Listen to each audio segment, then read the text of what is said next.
శ్రోతలకు నా హృదయపూర్వక నమస్కారములు.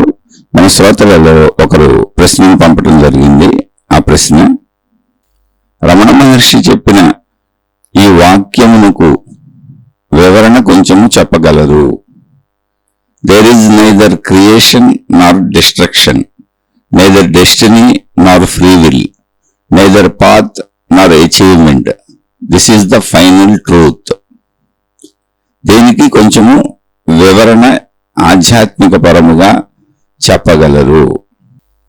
There is neither creation Nar destruction అంటే ఇక్కడ సృష్టి, క్రియేషన్ అంటే సృష్టి లేదు, డిస్ట్రక్షన్ అంటే నాశనం లేదు.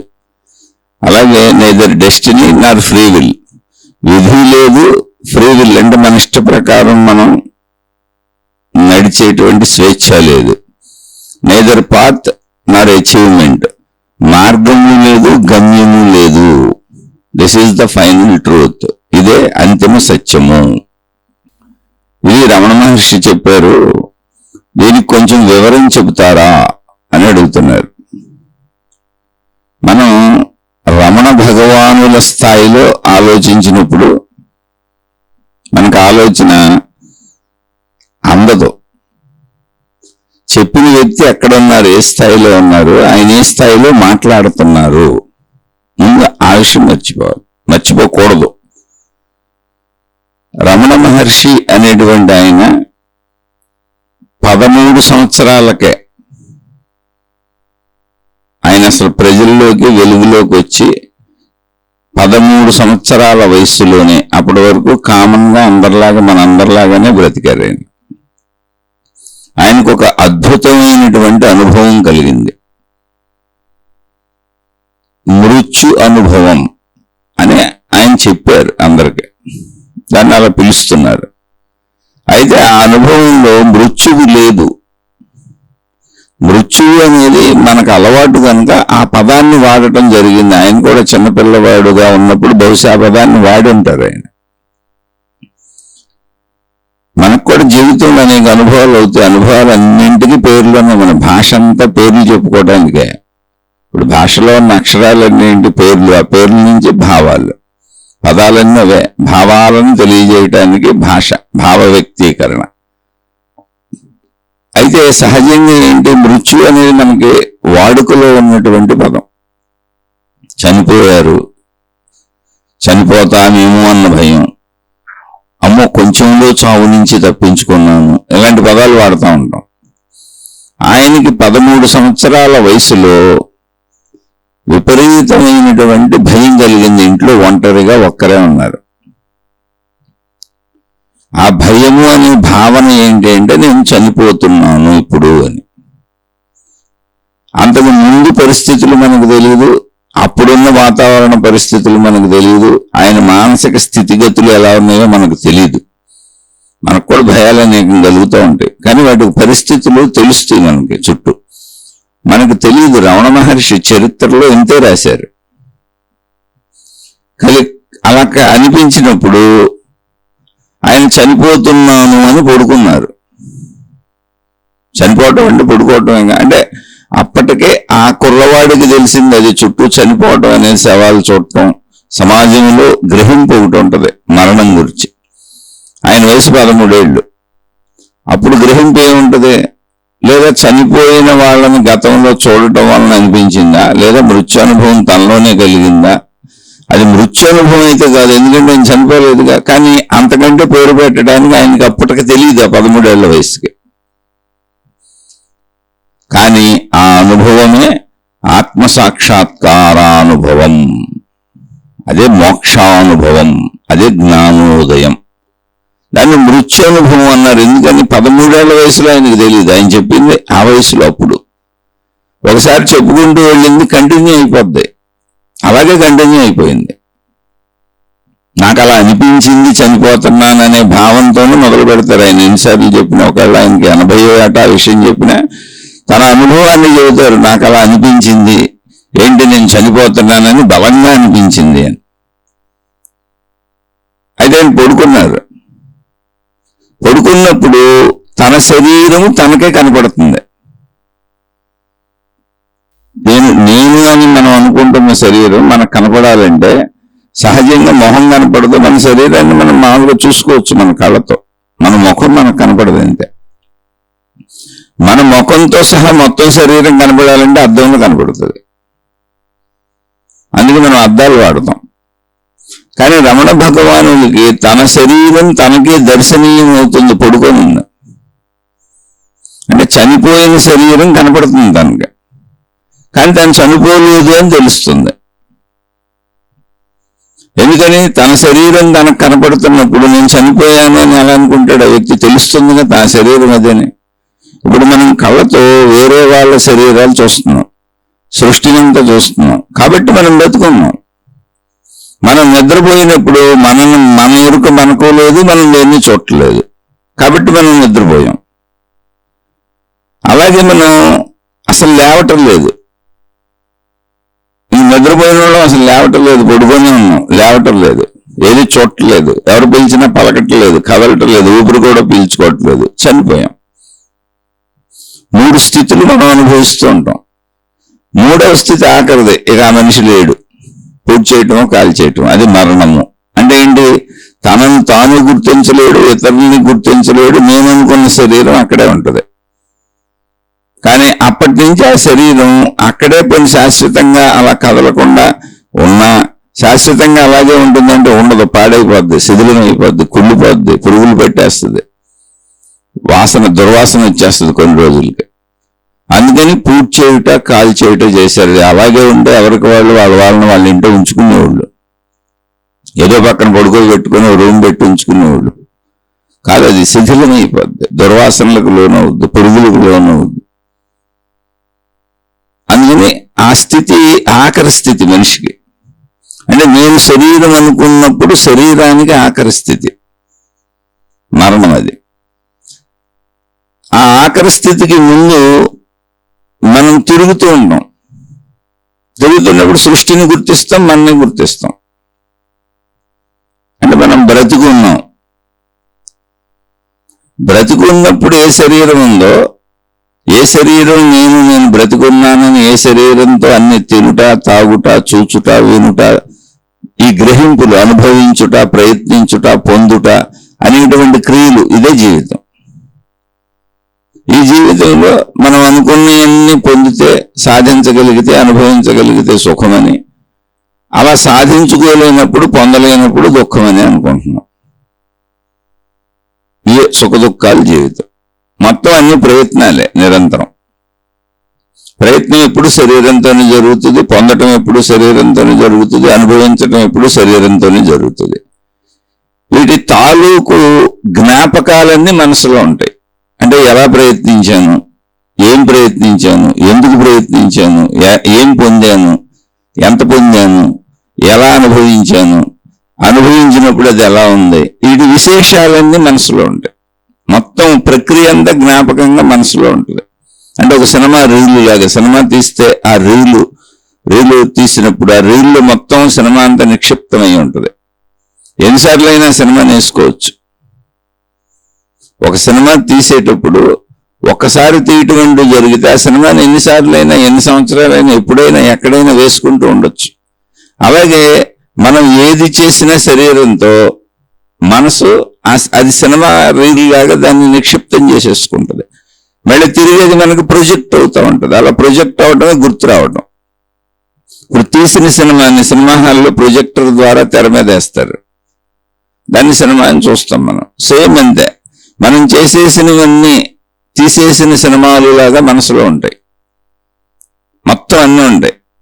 అది సుఖమా దుఃఖమా దానికి సంబంధం లేదు, అది భయమా బాధ దానికి సంబంధం లేదు. అవన్నీ ఉండి మళ్ళీ ప్రొజెక్ట్ అవుతూ ఉంటాయి.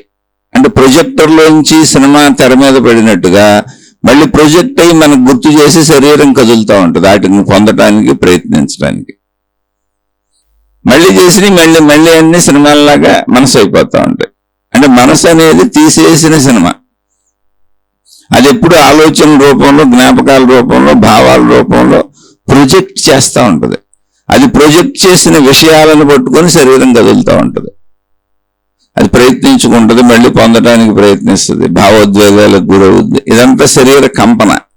ఆ ప్రొజెక్షన్ ఎక్కడ ప్రొజెక్ట్ చేస్తుంది అంటే శరీరంలో ప్రొజెక్ట్ చేస్తుంది, శరీరం మీద ప్రొజెక్ట్ చేస్తుంది, ఇంద్రియాలను కదుపుతుంది, మనోభావాలకు శరీరం కంపిస్తుంది. అంటే శరీరంలో శరీరాన్ని కంపిస్తూ ప్రొజెక్ట్ చేస్తుంది. అది మనసు యొక్క ప్రొజెక్షనే శరీర కంపన, జాగ్రత్త అవస్థ.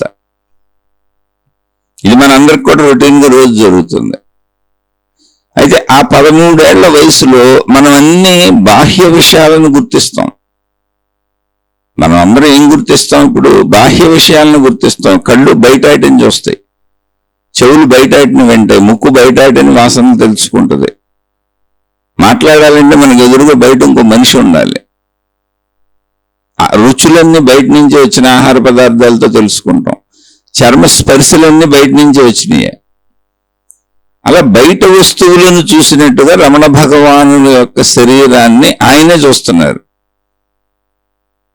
13 ఏళ్ల కుర్రవాడికి అసలు ఏం ఐడియా ఉంటుంది చెప్పండి? అప్పటి నుంచి మామూలుగా ఉన్నాడు. ఒకవేళ రోడ్డు మీద తిరుగుతూ అందరిలా ఉంటే మనలా ఏదైనా విషయాలు వినుండొచ్చు, మరణం వినుండొచ్చు, భయంకరమైన భయానికి సంబంధించిన విని ఉండొచ్చు, సంతోషాన్ని విని ఉండొచ్చు. అది మనకు తెలియదు, ఎందుకంటే చరిత్రలు రాసేటప్పుడు ఆ వివరణ ఉండదు. ఎప్పుడు కూడా ఒక మహాత్ముల గురించి, మహనీయుల గురించి పుస్తకాలు రాయబడినప్పుడు సామాన్యమైనటువంటి వ్యావహారిక విషయాలు ఉండవు, కానీ సత్యమంతా సామాన్య వ్యవహారిక విషయాల్లోనే ఉంటుంది. ఆ అనుభవాలను విశ్లేషిస్తూ వివరిస్తూ పుస్తకాలు రాస్తారు. ఎందుకంటే రాసిన వాళ్ళు మనుషులు కనుక వాటికి విశేషమైనటువంటి వాటిని అద్దుతూ ఉంటారు, మెరుగులు అద్దుతూ ఉంటారు. ఇప్పుడు పెళ్లి కూతురికి అలంకరణ చేసినట్టు, పెళ్లి కూతురు మామూలైన, పెళ్లి కొడుకు మామూలైన, కానీ పెళ్ళప్పుడు విపరీతమైన అలంకరణలతో వస్తారు. ఆ ఫోటోలు చూసుకొని అది తమ నిజస్వరూపంగా మురిసిపోతా ఉంటారు తర్వాత. కానీ వాళ్ళు నార్మల్గా మామూలు మనుషులే. అలాగే ఒక రమణ మహర్షి అయినా ఎవరైనా సహజ జీవితంలో వాళ్ళ భావాలు ఏంటి, వాళ్ళు ఎలా జీవించారు, వాళ్ళు ఎలా ఉన్నారంటే మనలాగానే ఉన్నారు, మనలాగానే ఉంటారు కూడా. కానీ మహాత్ముల గురించి, మహనీయుల గురించి, ఆధ్యాత్మికత గురించి, దేవుళ్ళు దేవతల గురించి, ఆ అనుభవాల గురించి చెప్పేటప్పుడు పెళ్లి కూతుర్లు పెళ్లి కొడుకుల్ని తయారు చేసినట్టు తయారు చేస్తారు. ఎవరో రచయితలు, వాళ్ళు మనుషులు, మామూలు మనుషులు, వాళ్ళు పాపం మామూలుగానే చెబుతారు. అందుకే రమణ భగవానులు దాన్ని మృత్యనుభవం అన్నారు, కానీ ఆత్మసాక్షాత్కార అనుభవం అనలేదు, మోక్షం అనలేదు, జ్ఞానోదయం అనలేదు. దానికి ఎటువంటి విపరీతమైనటువంటి హైక్ క్రియేట్ చేసి ఆకాశంలో పెట్టుకొని తాను అత్యంత గొప్పవాడిని క్రియేట్ చేయలేదు. తనకు అనిపించిన భావన యథాతథంగా చెప్పారు. ఎందుకంటే ఆ వయసులో అలాగే ఉంటుంది. అందుకే కొంతమంది నిజాయితీ పరులైన గురువులు ఉంటారు, మహాత్ములు ఉంటారు. అటువంటి వాళ్ళని గురువులుగా తీసుకోవాలి. అటువంటి వాళ్ళలో, నేను తెలుసుకున్న వాళ్ళలో రమణ మహర్షి ఎంతో మంది కోకొల్లలుగా ఉన్నారు. కాకపోతే దగ్గర కాలంలో నాకు అనుభవంగా నేను పుస్తకాలు చదవటానికి అందుబాటులో, వెళ్ళి దర్శించి రావడానికి అందుబాటులో నేను తిరుగుతున్న రోజుల్లో చాలా మంది మహనీయుల చుట్టూ తిరిగాను. అందులో నాకు బాగా నచ్చిన నిరాడంబరమైనటువంటి మహనీయుడు రమణ మహర్షి. అంతే. చాలా మంది ఉంటారు, అవన్నీ నేను వారిని ప్రమోట్ చేయట్లేదు, ఎందుకంటే అసలు ఆయనే ప్రమోట్ చేసుకోలేదు, నేనే వారిని ప్రమోట్ చేయటం. ప్రమోట్ చేయటం అంటే ఉందంటేనే మళ్ళీ పెళ్లి కూతురులో అలంకరించటం. కానీ నాకు తెలిసిన విషయం ఉదాహరణగా చెప్పాలి కాబట్టి చెబుతున్నాను. అక్కడ ఆయన నన్ను మృత్యు అనుభవము అని చెప్పారు. మరణిస్తున్నానన్న భావన విపరీతంగా ఉంది, అది భయపు భావనే. మరణిస్తున్నట్టుగా ఆయన శరీరం పడిపోయింది, పడుకున్నారు. ఆయన పడుకున్నారా అంటే పడుకున్నానని చెప్పారు ఆయన. ఇప్పుడు మరణిస్తున్నానని మరణానికి ప్రిపేర్ అయ్యారు ఆయన. మనం ఎవరో మరణానికి ప్రిపేర్ అవ్వలేము. ఆ సన్నివేశాన్ని పుస్తకాల్లో చదవటమే తప్ప ఒరిజినల్ గా ఏం జరిగింది అనేది ఆ భగవానులకే తెలుసు. కాబట్టి దీన్ని పెళ్లి కూతురు అలంకరణ, పెళ్లి కొడుకు అలంకరణ లేకుండా సాదాసీదాగా తీసుకున్నాం. అప్పుడు ఆయనకి జరిగింది ఏంటి అన్నప్పుడు తన శరీరమే తనకు కనపడుతుంది. అక్కడ ఉంది అద్భుతం. అద్దంలో అయితే మన శరీరం మనకు మొత్తం కనపడుతుంది. లేదు మామూలుగా మన శరీరాన్ని చూసుకోవాలంటే మెడ నుంచి కింద భాగం అంతా మనకు కనపడుతుంది, మన ముఖం మనకు కనపడదు. అర్థం కావాలి దానికి. ఇప్పుడు ఆయనకి పడుకొని ఉన్నటువంటి తన పూర్తి శరీరం కనపడుతుంది. అప్పుడు ఆయన ఎక్కడున్నారనేది వివిధ ఊహలు, నేనే రకరకాలుగా చెప్తాను. ఇంతకుముందు శీర్షికల్లో శరీరం నుంచి విడిపోయి చూశారని కూడా చెప్పొచ్చు. కానీ అలా కాదు అసలు అక్కడ జరిగింది. తన శరీరం తనకు కనపడుతుంది అంతే. అప్పుడు ఆయన ఎక్కడున్నారు అన్నదానికి అసలు మనం ఏమి కల్పించి అద్దకూడదు. పెళ్లి కూతురు అలంకరణ మొదలెట్టకూడదు. సత్యం చచ్చిపోద్ది. ఎలా అర్థమైతే అంతవరకు అర్థం చేసుకోండి. సత్యాన్ని చంపకూడదు మనకు అర్థం కాలేదని. అలానే రియల్గా ఆయన శరీరంతో ఉన్నప్పుడు అడిగితేనే తెలుస్తుంది అది.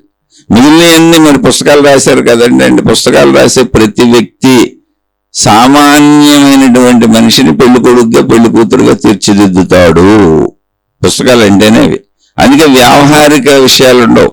రమణ మహర్షి కాలకృత్యాలు ఎప్పుడు తీర్చుకున్నారు, ఎక్కడ తీర్చుకున్నారు, ఎలా తీర్చుకున్నారు, స్నానం ఎప్పుడు చేశారు, ఏం జరిగింది, రొటీన్ విషయాలు ఉండవు. ఎందుకని ఉండవు? కానీ అసలు గొప్పతనం అంతా రొటీన్ విషయాల్లోనే ఉంటుంది. ఆయన ఉదయం లేచిన దగ్గర నుంచి రాత్రి పడుకునే వరకు ఆయన చేసినటువంటి దినచర్యని యాజ్ ఇట్ ఈజ్ గా డైరీలు రాసి ఉంటే అద్భుతమైన విషయాలు దొరుకుతాయి మనకు. ఎందుకంటే సామాన్యతలోనే అసామాన్యత దాగి ఉంటుంది. ఆయన ఎలా ప్రవర్తించారో తెలుస్తుంది. నిద్రపోయేటప్పుడు ఎలా ఉన్నారు, నిద్ర లేచినప్పుడు ఎలా ఉన్నారు, నిత్య దినచర్యలు ఎలా ఉన్నారు. ఆయన మలమూత్ర విసర్జనలకు వెళ్ళినప్పుడు మనలాగా ఆయనకేమన్నా మల విసర్జనలో ప్రాబ్లమ్స్ వచ్చినాయి. కొంతమందికి మల విసర్జన సరిగ్గా అవ్వదు. మూత్ర విసర్జనలో ఇబ్బందులు వస్తాయి. వయసు పెరుగుతుంటే అనారోగ్యాలు వస్తాయి, బాధలు వస్తాయి, కష్టాలు వస్తాయి. శారీరక పరమైనవి ఏవి కూడా పెద్ద పెద్ద రాస్తారు తప్ప మామూలు రొటీన్ దినచర్య రాయరు. అసలు మనకు మన శరీరంలో కొంచెం నీళ్లు తగ్గితే వేడి చేసినట్టు ఉంటుంది. మనం తినే ఆహార పదార్థాలను బట్టి రకరకాలుగా ఉంటుంది. అసలు ప్రతి మనిషి జీవితం రోజుకు ఒక పుస్తకం రాయొచ్చు. ఏంటి? ఓన్లీ మన శరీర మార్పులు, మన మనోభావాలు, మనకు కలిగిన భయాలు, బాధలు, దుఃఖాలు. అలా వారికి కూడా చాలా అనిపించి ఉంటాయి. ఎందుకంటే శరీరం ఉంది అక్కడ. అందుకని సహజంగా అర్థం చేసుకోవాలి. వారి శరీరం వారికి కనపడుతున్నది అన్నప్పుడు ఆయనకు ఆశ్చర్యం కలిగింది. నేను చనిపోతే నేను నాకెలా కనపడతాను అని. అది ఎంత స్పష్టంగా క్లారిటీగా ఉందండి ఆయనకి. తన శరీరము తనకు కనపడుతూ నేను ఉన్నాను అన్న భావన అద్భుతంగా ఉంది, ఏకముగా ఉంది, అనంతముగా ఉంది. కానీ ఎలా ఉన్నాను అన్నది తెలియట్లే. అంటే నాలాంటి వాడు, ఇప్పుడు నేను చెబుతున్నటువంటి నాలాంటి వాడి వైపు నుంచి చెప్పాలి అంటే మళ్ళీ సత్యం అనుకోబోకుండా ఉదాహరణగా చెబుతున్నా. ఆకాశతత్వముగా ఉన్న అనంత ఆత్మశక్తి ఆ శరీరమును చూస్తున్నది. ప్రాణశక్తిగా, అంటే వ్యక్తిలో ప్రాణశక్తిగా పిలువబడుతున్న అనంత ఆత్మశక్తి ఏదున్నదో అది ఆకాశము అని మహాత్ములే దాన్ని పోల్చి చెప్పారు. మహాత్ములు చెప్పారు గగన సదృశం అని. గగనం అంటే ఆకాశము, ఆకాశము వలె. ఆకాశము ఆకాశతత్వమే ఆత్మశక్తి అని చెప్పారు. ఇప్పుడు ఆకాశము ఆ శరీరాన్ని చూస్తుంది. ఇప్పుడు వరకు శరీరము నేను అనుకున్నాను, ఈ శరీరం నేను అనుకున్నాను. 13 ఏళ్ళ కురవాడు కదా. చనిపోతున్నాను, చనిపోయాను అని సిద్ధపడిపోయి చనిపోయినట్లుగా పడుకుంటే తన శరీరం తనకే కనపడుతుంది. అది అనుకోకుండా జరిగిన అనుభవము. ఎక్స్పెక్ట్ చేయలేదు, అది జరిగింది. అయితే జరగటానికి కారణాలు ఏమన్నా ఉన్నాయా, భయపడ్డారా, ఏమన్నా జరిగిందా అంటే తెలియదు మనకి. ఆయనలో ఆ చర్య జరగడానికి ముందు విషయాలు మనకు తెలియదు, ఆయన చెప్పలేదు. రొటీన్ లైఫ్లో ఏం జరిగిందో మనకు తెలియదు, కానీ అనుభవం అయితే జరిగింది. అప్పుడు ఆయనకి ఎంత స్పష్టంగా తెలిసిందంటే నేను ఈ శరీరం అని అనుకుంటున్నాను కాదు, సర్వము అంటే అసలు ఏమీ లేని అభావస్థితి, ఉన్నానన్న ఉనికి, సమస్తము దర్శనీయమవుతున్న అనుభవం అవుతున్న ఉనికి అంతే. తన శరీరం తనకు కనపడటం వలన ఈ శరీరము మాత్రమే నేను కాదు, ఆ శరీరం నాకు ఇంకో మనిషిలో విడిగా కనపడిందిగా, కనపడుతుందిగా అక్కడ. అటువంటి అనుభవం ఆ వారికి కలిగింది. అందువలన స్పష్టంగా అర్థమైంది ఏమని, ఒకటి శరీరము కాదని, రెండు తన శరీరము తనకు కనపడుతున్నప్పుడు మళ్ళీ చూస్తున్న తానున్నారుగా ఆయన కూడా ఉన్నారుగా, చూస్తున్న ఆయన. ఆ చూస్తున్న నేను అనంతముగా ఉంది, సర్వవ్యాపకముగా ఉంది, ఆ అనుభూతులన్నీ ఉన్నాయి. అప్పుడు తర్వాత అవన్నీ పోల్చి చూసుకుంటే, అంటే 13 ఏళ్ళకి ఆయన వచ్చేసారు, తర్వాత ఆయన అరుణాచలం వచ్చేసినాక తర్వాత కాలాల్లో గ్రంథాలు చదివారు, అన్నీ చదివారు, అన్నిటితో పోల్చి చూసుకున్నారు, ఆయన రాశారు, తపస్సులు చేశారు, ధ్యానాలు చేశారు, మొత్తం జీవితంలో బోల్డ్ చేశారు ఆయన. అలా ప్రశాంతంగా ఒక చోట కూర్చున్నారు. అలా గ్రంథాలలో ఆత్మజ్ఞానం గురించి వాటి గురించి చెప్పబడినప్పుడు ఆయనకు అర్థమైంది నాకు కలిగిన స్థితి ఇదే అని. అందుకని నేను అనంత ఆత్మ స్వరూపుడను, ఈ శరీరం నేను కాదు అని ఘంటాపదంగా చెప్పారు. ఆ అనుభవం కలిగినాకేమైంది అంటే మళ్ళీ శరీరము ఆ అనుభవము అంటే తాను వేరుగా తన శరీరాన్ని చూస్తున్నట్టుగా శరీరం వేరుని అనిపించినట్టుగా కలిగిన భావన మళ్ళీ పాత భావనలో ఏకత్వాన్ని పొందేసింది. శరీరంతో కలిసిపోయింది, మళ్ళీ మామూలు స్థితి వచ్చేసింది. నేను మరణించలేదని అర్థమైంది. కానీ ఆ కలిగిన భావన స్థిరపడిపోయింది. ఎంతసేపు కలిగింది అంటే ఇంకా ఆ భావం చెక్కు చెదరనంత స్పష్టంగా తనలో స్థిరపడిపోయింది.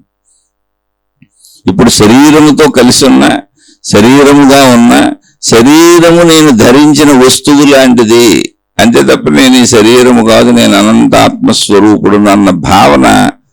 అంటే ఈ అనంతాత్మస్వరూపుడిని మనం కలుపుకుంటున్నాం.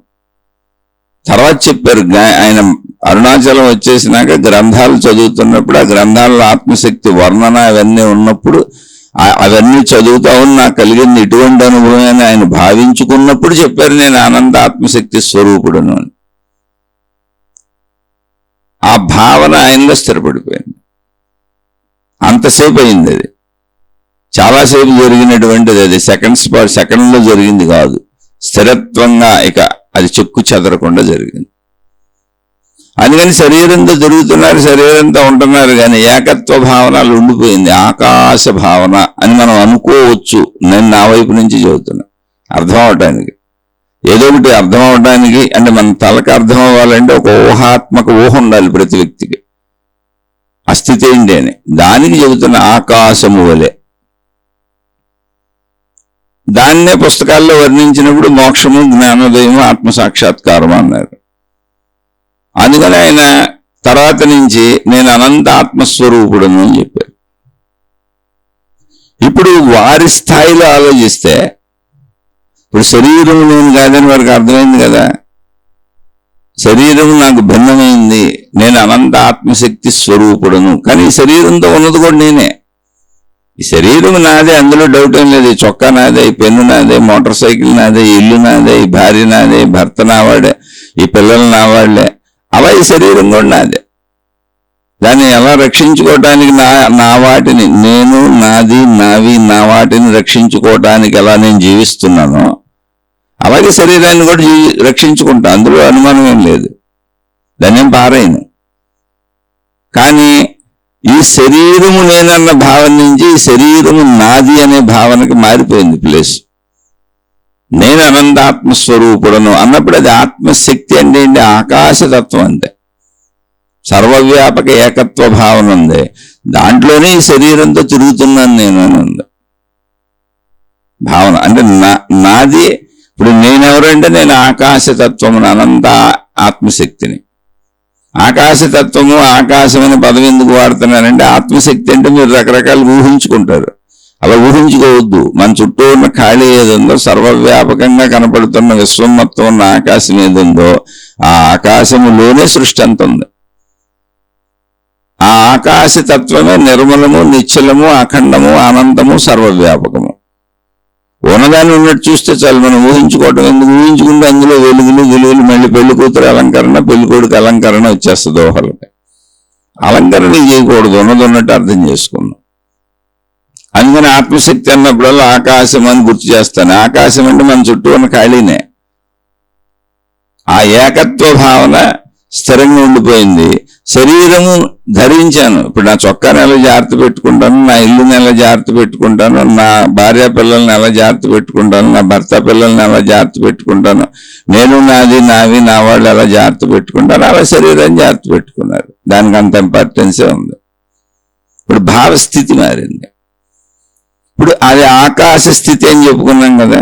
ఇప్పుడు ఆ స్థితిలోంచి రమణ మహర్షి వైపు నుంచి దీన్ని చూద్దాం. There is neither creation or destruction. ఇక్కడ క్రియేషన్ అంటే సృష్టి లేదు, మళ్ళీ అది నాశనం అవ్వటం లేదు. ఆకాశము సర్వవ్యాపకంగా ఉంది. ఇప్పుడు ఈ ఆకాశము నేను అన్న భావనలో సృష్టి అంతా ఆకాశంలో ఏర్పడింది, అది వేరే విషయం. అది ఎవరికి? శరీర భావంలో ఉన్న వాళ్ళకి. ఆకాశ భావంలో ఉన్న వాళ్ళకి ఉన్నదంతా ఆకాశమే. ఆకాశములో అంటే విశ్వము అని మనం భావించుకుంటున్నటువంటి దాంట్లో మొట్టమొదటిది ఆకాశం ఉంటేనే విశ్వం, దాంట్లో విశ్వమో గ్రహాలు గోళాలు సృష్టి ఉండడానికి కుదురుతుంది. ముందు ఆకాశం ఉంది అక్కడ. ఇప్పుడు ఆకాశమే నేనన్న భావనలో ఉన్నప్పుడు ఆకాశములో అసలు ఏమన్నా ఉందా? ఏమీ లేదు, అది శక్తి అంతే. అక్కడ ఏమీ లేదు, ఖాళీగా ఉంది, మనం చూస్తున్నాం. కాబట్టి ఖాళీకిలో సృష్టి ఉందని కానీ ఆ సృష్టి నశించిపోతుందని కానీ మాట్లాడటం ఎలా కుదురుద్ది? ఇప్పుడు మనకే ఆకాశ అనుభవం అయిపోయింది అనుకోండి, అసలు కాసేపు మనతో భావించుకోండి. అది ఇప్పుడు మనకు ఆకాశ అనుభవం అయిపోయింది అనంతంగా, దాన్నే ఎరుక ఉనికి అంటారు. ఇంకే భావం ఉండదు. గాఢ నిద్రాస్థితిలో మనం అక్కడికి వెళ్తున్నాం. ఒకవేళ మీకు తెలియకపోతే మీ నిద్రాస్థితిని కూడా పరిశీలించుకోండి. నేనున్నానన్న భావన కూడా లేనటువంటి ఒక స్థితి ప్రతి మనిషి జీవితంలో రోజు 8 గంటలు ఉంటుంది. ఆత్మజ్ఞానం నీకు భిన్నమైంది ఏం కాదు, ఆధ్యాత్మిక చదువు నీకు భిన్నమైంది ఏం కాదు, ఆత్మశక్తి నీకు భిన్నమైంది ఏం కాదు, బ్రహ్మము నీకు భిన్నమైంది ఏం కాదు. కానీ శరీర భావనలో ఉండటానికి నువ్వు ఇష్టపడుతున్నావు, శక్తి భావనను తెలుసుకోవడానికి నువ్వు ఇష్టపడట్లేదు అంతే. కానీ నువ్వు ఎప్పుడు శక్తి భావన మీద శరీర భావాన్ని ఆపాదించుకు తిరుగుతున్నావు, శక్తి భావాన్ని గుర్తించట్లేదంతే. ఆకాశము అనేది లేకపోతే సృష్టి ఉండటానికి అసలు అవకాశం లేదు. ఆకాశము సృష్టి ఏ రేషియోలో ఉన్నాయి అని చూసుకుంటే, అంటే ఆకాశం సైజ్ ఎంత, అందులో ఉన్న సృష్టి సైజ్ ఎంత అనేది కానీ ఒకవేళ చూసుకుంటే, ఆకాశము మొత్తము 100% అనుకోండి, 100 రూపాయలలాగా అనుకోండి. ఆకాశం మొత్తం 100 ఉందనుకుంటే, ఊహకే మనకు అన్ని అంకెలు ఇవన్నీ అలవాటు, అలా అనుకుంటే తప్ప మన మెదడు ఊహించుకోలేదు. ఊహించుకొని భావించుకోకపోతే అర్థం కాదు. అందుకని మనకు అర్థమైన భాషలో చెప్పుకుంటున్నాం. ఆకాశం మొత్తం 100% ఉందనుకుంటే సృష్టి ఎంత ఉందంటే ఆ 100లోంచి ఒక 1ని పక్కకు తీసి, అంటే 99 ఉన్నాయి, 99 నుంచి ఒక 1ని వేరు చేసాం 100 నుంచి. అప్పుడు 99 పక్క వచ్చింది, 1 పక్క వచ్చింది. ఈ 1ని మళ్ళీ 1000 భాగాలు, 1,00,000 భాగాలు, 1,00,00,000 భాగాలు చేస్తే, ఉదాహరణకు చెబుతున్నా, చేస్తే అందులో ఒక భాగం తీసుకుంటే, 1,00,00,000 భాగాల్లో ఒక భాగం తీసుకుంటే ఆ సృష్టి అంత ఉంది, మిగిలిందంతా ఆకాశం ఉంది. ఊహించడానికి కూడా అలివి కాదు. అంటే ఇప్పుడు అంత సృష్టి ఆకాశంతో పోల్చుకుంటే ఉన్నట్ట లేనట్ట, మన శరీర భావంలో చూడబాకండి, ఉన్నట్ట లేనట్ట. ఇప్పుడు మన శరీరంలో మనం తలదూకుంటుంటే ఖచ్చితంగా ఎటువంటి వాళ్ళకైనా, ఆరోగ్యవంతులకైనా అనారోగ్యవంతులకైనా, పిల్లలకైనా ముసలోళ్ళకైనా 1, 2, 3, 4 తల వెంట్రుకలు రాలి కనపడతా ఉంటాయి. చర్మం మీద కూడా వెంట్రుకలు ఉంటాయి. మన చర్మం మనం బట్టలు వేసుకుంటున్నప్పుడు, శుభ్రపరుచుకుంటున్నప్పుడు ఏదో రకంగా చర్మపు వెంట్రుకలు కూడా రాలి కింద పడతా ఉంటాయి. కనురెప్పల మీద ఉన్న వెంట్రుకలు కూడా ఊడిపడతా ఉంటాయి. ఒకసారి మన కళల్లోనే పడి అడ్డం వస్తూ ఉంటాయి. ఇప్పుడు అసలు ఆ వెంట్రుక రాలి పడటం అనేది మనకు ఉన్నట్టు లేనంటే అసలు మనకు తెలుస్తుందా? మన ఇంట్లో ఊడ్చుకున్నప్పుడు తల వెంట్రుకలు బోల్డ్ వస్తాయి, అవి మనమే రాలిపడినాయి, అసలు పట్టించుకుంటున్నామా? తల వెంట్రుకలు రాలిని పడిని అని ఎవరైనా పట్టించుకున్నా, బట్టతలు వచ్చినోడు పట్టించుకుంటాడు అంతే. మామూలు వ్యక్తులు ఎవరైనా పట్టించుకుంటున్నాం అసలు మనం? అవి ఊడినా ఒకటే, ఉన్నా ఒకటే, ఉడతా ఉంటాయి, వస్తా ఉంటాయి, పడిపోతా ఉంటాయి, అసలు పట్టించుకోం మనం. అలా అనంత ఆత్మశక్తికి, ఆకాశతత్వమునకు సృష్టి అలాంటిది, తల వెంట్రుకలు లాంటిది. ఉన్న ఒకటే, ఊడిపోయిన ఒకటే, అందులో వస్తూ ఉంటాయి వెంట్రుకలు, ఊడిపోతూ ఉంటాయి. అలాగే సృష్టి ఏర్పడతా ఉంటుంది, నశిస్తూ ఉంటుంది. మనుషులు వస్తూ ఉంటారు, పోతూ ఉంటారు. తలదూకుండా తల వెంట్రుకలు రాలిపోయినట్టు. చర్మం మీద మనిషికి బాడీ పైన కూడా వెంట్రుకలు ఉంటాయి, అనేక వెంట్రుకలు తల నుంచి కాలు వరకు ఉంటాయి. అవి కూడా అప్పుడప్పుడు ఊడి రాలిపోతుంటాయి. అది అసలు పట్టించుకో, మనకు తెలియదు దాని గురించి ఆలోచించం. కానీ వెంట్రుకలు మనకు తగులుతూ ఉంటాయి, మన ఇంట్లోనే తగులుతాయి. రాలి పడిపోతాం, దూకున్నప్పుడు పడతా ఉంటాయి. దానికి దుఃఖపడడం, సుఖపడడం, ఆనందపడడం ఏదీ లేదు. అలాగే సృష్టిలో తల వెంట్రుకల వలె సృష్టి ఉద్భవించడం, సృష్టి నశించడం, మనుషులు పుట్టడం, పెరగడం, చచ్చిపోవడం, జంతువులు పుట్టడం, పెరగడం, అలా సృష్టి మొత్తంలో ఏదైనా ఉండటం పోవటం అనేది తల వెంట్రుకలు అంత ఈజీగా ఉంటుంది ఆకాశతత్వానికి, అసలు పట్టించుకోదు. అందుకని అనంత ఆత్మశక్తి స్వరూపుడికి ఆకాశ భావన కలిగినాక తల వెంట్రుకల వలె ఉంటుంది. వెంట్రుకలు ఉన్నాయని తెలుసు, అక్కడ కనపడతా ఉంటాయి. మన తల మీద ఉన్నాయని తెలుసు, మన శరీరం మీద ఉన్నాయని తెలుసు, అవి రాలి కింద పడుతున్నాయని తెలుసు. కానీ అది సుఖము కాదు, అది దుఃఖము కాదు, అసలు అది విషయమే కాదు. సుఖం దుఃఖం మాట దేవుడు కాదు, విషయం కూడా కాదు. రోజు కామన్ దినచర్య అది అందరికీ. తలదూకుంటున్నప్పుడు రాలి పడతా ఉంటాయి, ఇల్లు శుభ్రపరుచుకుంటూ ఉంటాం. సేమ్ అలా ఉంటుంది జీవన్ముక్తుడికి. అంటే ఉదాహరణగా చెప్పాను. అప్పుడు సృష్టిని ఎందుకు పట్టించుకుంటాడు అసలు? ఆకాశతత్వంలో దానిలోనే జరుగుతుంది. అందుకని అక్కడ నేదర్ క్రియేషన్ ఆర్ డిస్ట్రక్షన్. తల వెంట్రుక ఉండటం కానీ తల వెంట్రుక రాలిపోవటం కానీ అది సృష్టి కాదు, డిస్ట్రక్షన్ కాదు, అసలు ఆ పట్టింపు లేదు అక్కడ. Neither destiny Nar free will. నేనే అనంత ఆత్మశక్తి స్వరూపుడిని అయితే, నేనే ఆకాశతత్వాన్ని అయితే, నాలో నా శక్తితో నాతో ఏర్పడుతున్న సృష్టి నాలోనే ఏర్పడి నాలోనే లయించిపోతుంటే, ఇప్పుడు అక్కడ మళ్ళీ డెస్టినీ అంటే ఏంటి? విధి. ఫ్రీ విల్ అంటే ఏంటి? స్వేచ్ఛ. నా ఇష్ట ప్రకారం నేను చేసుకోవచ్చు. లేదా విధి ఉందండి, భగవంతుడు ముందే రాసి పంపేశాడు, ఆ రాత ప్రకారమే జరుగుద్దని చెబుతూ ఉంటారు ఇక్కడ. అది ఎవరికి? శరీరధారులకి. రమణ భగవానుడి స్థాయిలో ఆలోచించి మనం పొరపాటు చేసుకోకూడదండి. అటువంటి జీవన్ముక్తులు ఎవరితోనూ పోల్చుకోకూడదు, మహాత్ములు ఎవరితోనూ పోల్చుకోకూడదు, దైవాలతో దేవతలతో పోల్చుకోకూడదు. మన స్థాయి మనకు గుర్తుండాలి. మన స్థాయి నుంచి ఆ స్థాయి ఒకటి ఉంది, అక్కడికి మనిషి చేరుకోవచ్చు అని చెప్పడానికి మాత్రమే మనకు ఆధ్యాత్మికత ఉంది. పుస్తకాలు చదివేసి వినేసి, ఎవడో చెప్పింది వినేసి, నాబోటుగాడు వాచా వేదాంతులు చెప్పినవి వినేసి, లేదా రకరకాల డ్రెస్సులు గెటప్లు వేసుకొని మేము గురువులు, మహాత్ములు, మాతాజీలు, నాయకులు, నాయకురాలు, నాగమ్మలం అని బయలుదేరతారు. వీళ్ళందరినీ చూసేసి ఆ ఊహలకు లోనవ్వకండి. మహిమలో మాయలు అద్భుతాలు ఏమి లేవు అక్కడ. అది కూడా నీ శక్తే, కానీ తెలుసుకోవట్లేదు నువ్వు. అంతే తెలుసుకోవాలి. తెలుసుకునే వరకు పోల్చుకోకూడదు. అనుభవం అయినాక నీకే అర్థమవుతుందా, కానీ పోల్చుకోకూడదు. రమణ మహర్షిలా అని చదివేస్తే అర్థమైనట్టు భావించుకోకూడదు. వినేస్తే అర్థమయ్యి నేను అది అయిపోయాను అనుకోకూడదు. అర్థం అవటం వేరు, అర్థం చేసుకోండి. కానీ నాకు అది తెలిసిపోయింది, నేను ఆ స్థితికి వెళ్ళిపోయాను అనుకోకూడదు. ఎందుకంటే అటువంటి పిచ్చోళ్ళు నేను బోల్డ్ మందిని చూశాను. నా దగ్గర విని సంవత్సరాల పర్యంతము నా దగ్గర ఇలా అడిగి విని నాతో ఉన్నవాళ్ళు, నేను మనిషినేగా, నా చుట్టూ మనుషులు ఉంటారుగా. ఇప్పుడేంటి 18 ఏళ్ల వయసు నుంచి నా చుట్టూ ఉన్నారు. ఇవన్నీ వాళ్ళతో రోజు సరదాగా మాట్లాడుతూనే ఉంటాం ఫ్రెండ్స్తో. ఈవెన్ సినిమాకి వెళ్ళి సినిమా చూస్తా కూడా ఈ కబుర్లు చెప్పుకుంటూ ఉంటాం. నేనేం పెద్ద తపస్సులు చేసి వచ్చేయలేదు, పుస్తకాలు చదివి వచ్చాను అంతే. పుస్తక జ్ఞానం ఉన్నది, వాచా వేదాంతిని నేనే చెప్పుకుంటున్నాను. అందుకని పోల్చుకోకూడదు మన స్థితిలోంచి మనం. కానీ అర్థం చేసుకోవటానికి ప్రయత్నం చేయాలి. ప్రయత్నం చేస్తే ఒక్కొక్క మెట్టెక్కెళ్ళాలి. అది వారి స్థాయిలో చెప్పిన మాట. సర్వము ఆకాశతత్వము నేనే అయినప్పుడు సృష్టి ఎక్కడ ఏర్పడుతుంది? ఆకాశంలోనే ఏర్పడుతుంది. ఎలా ఏర్పడుతుంది? ఆకాశ శక్తితోనే ఏర్పడుతుంది. ఎలా నిలబడుతుంది? ఆకాశ శక్తితోనే నిలబడుతుంది. ఎలా లయించిపోతుంది? ఆకాశ శక్తిలోనే కలిసిపోతుంది. అదొక ప్రాసెస్గా వెళ్తుంది. మన సైడ్ నుంచి చూసినప్పుడు ముందు పంచభూతాలు, పంచభూతాల కలయికతో సృష్టి, పంచభూతాలకు ఆధారం ఆకాశతత్వం, ఆత్మశక్తి. అదే పంచభూతాలుగా తనలో తానే పరివర్తనం చెందింది. పరివర్తనం చెందుతూ కదులుతూ అది చైతన్య శక్తి కనుక నిరంతరం కదులుతూనే ఉంటుంది. ఆ కదలికల్లో పంచభూతాలతో పంచభూతాలలోనే సృష్టి ఏర్పడుతుంది. పంచభూతాలు అనంత ఆత్మశక్తిలోనే ఉన్నాయి, ఏది భిన్నంగా లేదు ఇక్కడ.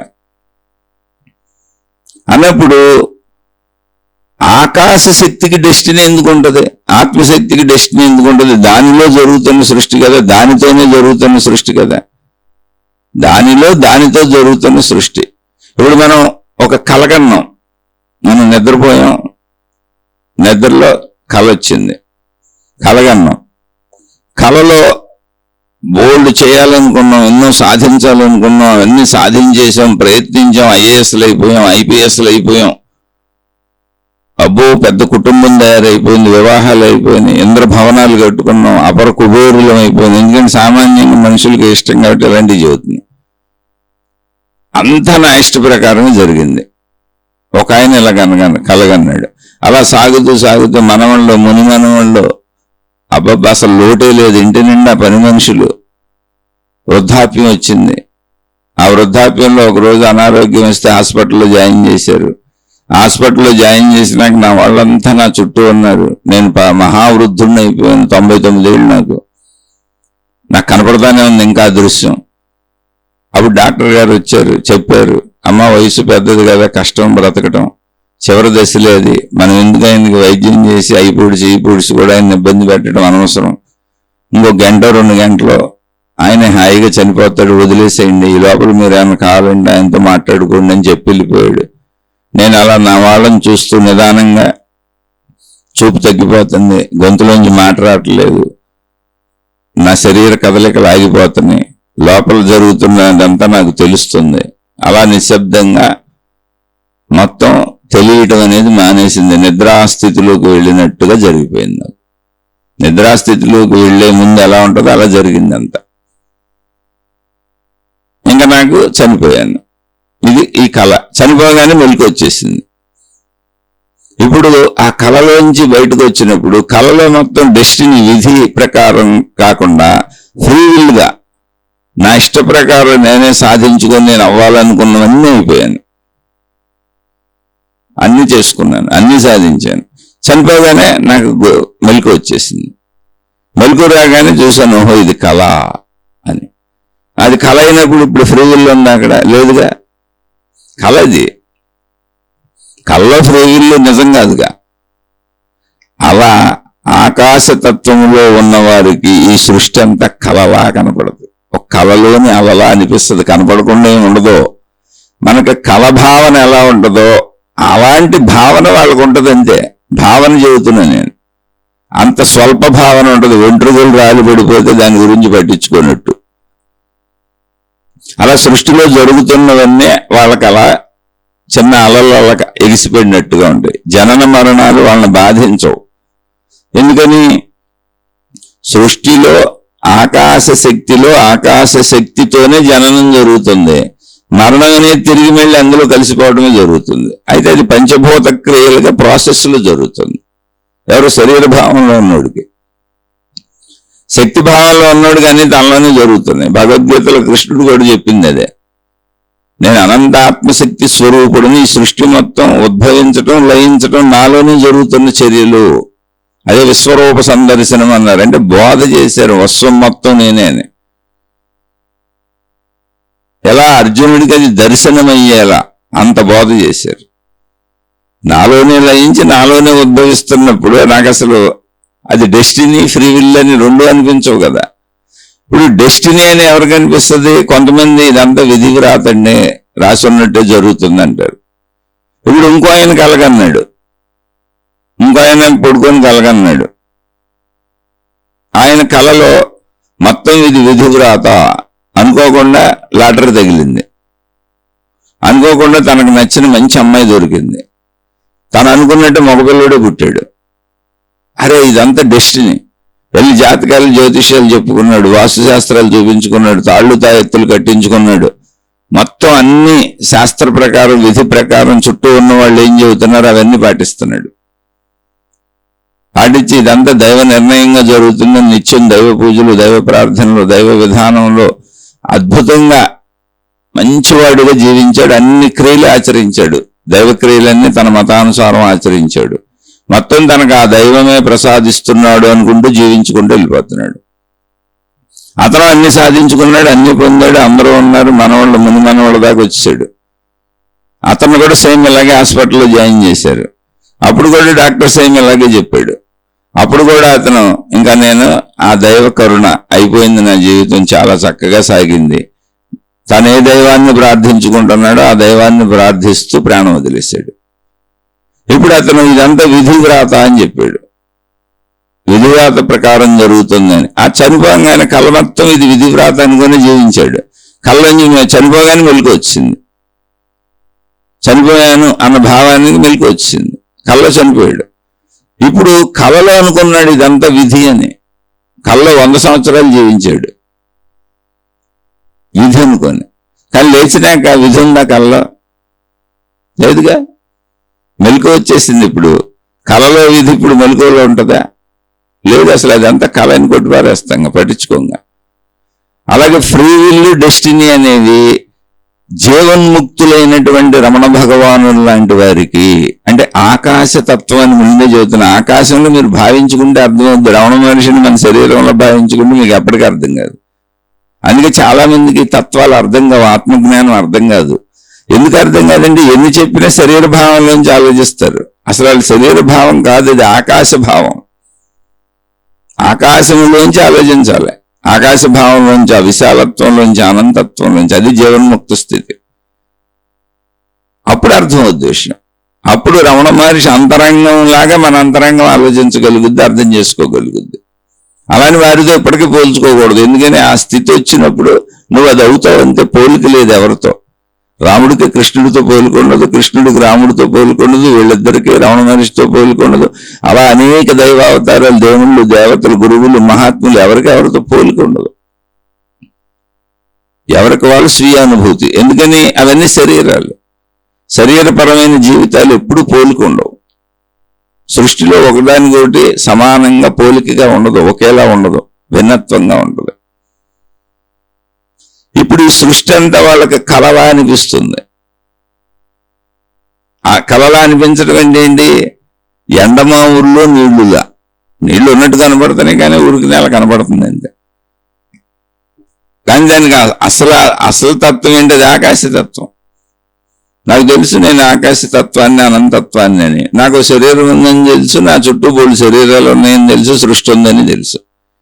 కానీ ఇదంతా ఎలా అంటే మనం తలదూకుంటుంటే రాలిపడిన వెంట్రుకల వలె. నాకు కొత్త వెంట్రుకలు మనిషినా నాకు తెలియదు, రాలిపడిపోయినా నాకు తెలియదు. వాళ్ళు దాన్ని పట్టించుకోను. రాలిపడిన కనపడతానే ఉంటాయి, పట్టించుకోను. సృష్టి అలా. ఎందుకనంటే దానితోనే జరుగుతున్నప్పుడు, దానిలోనే ఉద్భవించి దానిలోనే లయించిపోయినప్పుడు అందులో బాధపడటానికి ఏముంది? కోల్పోయింది ఏం లేదుగా. తాను యథాతథంగానే ఉందిగా ఆకాశతత్వము, ఆత్మశక్తి. అందుకని అక్కడ డెస్టినీ లేదు, ఫ్రీ విల్లు లేదు. అవి ఉన్నవి అన్నదంతా కళ. మనిషి ఇప్పుడు నేను మనిషినేని కలగంటున్నాడు. ఆకాశతత్వంలోకి వెళ్తే మనిషి అనే నీ జీవితం విశ్వకాలంతో పోల్చుకుంటే సెకండ్లో 1,00,00,000 వంతు కూడా చేయదు. అంటే మనకు అసలు కాలం అంటే అనంత విశ్వానికి కాలమే లేదు. సర్వవ్యాపకతకి కాలం ఎలా ఉంటుంది? మొత్తం ఉన్నది అదే అయితే కాలం ఎలా చెబుతాం? అది కదిలితే కాలం చెప్పగలం. ఇక్కడి నుంచి అక్కడికి వెళ్తే ఎంత టైం పట్టిందని చెప్పగలం. కానీ ఉన్నదంతా అదే, కదలటానికి దానికి ప్లేసే లేదు. ప్లేసే అది, స్థలమే అది. ఆ స్థాయికి వెళ్ళి భావన చేయాలి. దానికోసం మనం ప్రయత్నిస్తున్నాం. మన భావనాత్మకతని, మన ఊహాత్మకతని, మన సృజనాత్మకతని, మనలో ఉన్న జ్ఞానశక్తిని ఆ స్థాయికి, ఆకాశతత్వపు స్థాయికి తీసుకెళ్ళడానికి ప్రయత్నిస్తున్నాం. అది శరీర స్థాయిలో ఇరుక్కుపోయి ఉంది. అంటే ఏం తేడా లేదు ఇక్కడ. శరీర స్థాయి నుంచి ఆకాశ స్థాయికి దాన్ని మన జ్ఞానాన్ని తీసుకెళ్తున్నాం. అదే ఆధ్యాత్మిక చదువు. అది ఆకాశ స్థాయికి వచ్చి స్థిరపడిపోయినప్పుడు, ఆకాశ స్థాయిలో జ్ఞానం మొత్తం సర్వవ్యాపకత అర్థమైనప్పుడు మోక్షం, ఆత్మ సాక్షాత్కారం. ఇప్పుడు ప్రతి మనిషికి అది శరీర స్థాయిలో ఇరుక్కుపోయింది. ఆ ఇరుకుల్లోంచి దాన్ని వ్యాపకంగా చేయాలి, విశాలత్వంగా చేయాలి. అది ఎవరికైనా చేసుకోవాలి. నువ్వు చేసుకుంటావు లేదు నీ ఇష్టం. అలా చేసుకునే అంత శక్తి ప్రతి మనిషిలో ఉంది.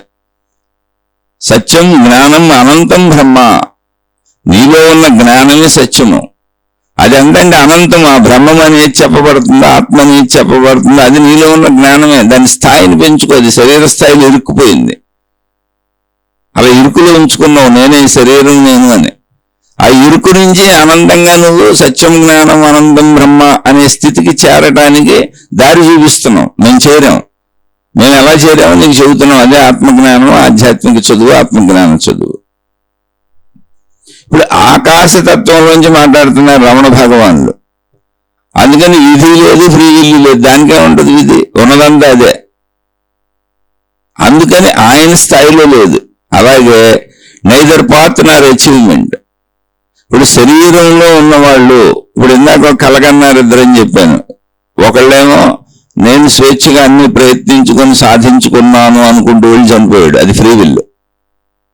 ఇంకొకళ్ళేమో మొత్తం భగవత్ కృప, దైవ కృప, దేవతా కృప, అంత సృష్టి విధానం అనుకుంటూ ఆ దేవుళ్ళు దేవతలను ఆరాధించుకుంటూ వాళ్ళు నాకు ప్రసాదించినవి, నాకు లభిస్తున్నవి, నా జీవితంలోకి వస్తున్నవి అనుకుంటూ డెస్టినీ ఉంది, విధి ఉంది అనుకుంటూ సాగాడు. ఇద్దరు చచ్చిపోయారు, ఇద్దరు కళ్ళలోంచి బయటకు వచ్చారు. అవి డెస్టినీ లేదు, ఫ్రీ విల్ లేదు. ఇప్పుడు ఈ డెస్టినీ కానీ ఈ ఫ్రీ విల్ కానీ అలా సాగుతున్నప్పుడు సాగటానికి మార్గం ఉంటుంది. ఇప్పుడు నేను ఏదో ఒక మార్గంలో ప్రయాణించాలి. నేను భౌతికమైన పనులు చేయనివ్వండి, దైవీపరమైన పనులు అనుకోండి, సాధనలు అనుకోండి, ఆధ్యాత్మికత అనుకోండి, జీవించడానికి ఒక పాత్ కావాలి, ఒక మార్గం కావాలి. అందులో జీవించే మార్గంలో పొందేవి కావాలి ఎప్పటికప్పుడు. ఇప్పుడు ఆకలి వేస్తుంది, ఆకలికి నేను తినాలంటే ప్రయత్నించుకోవాలి.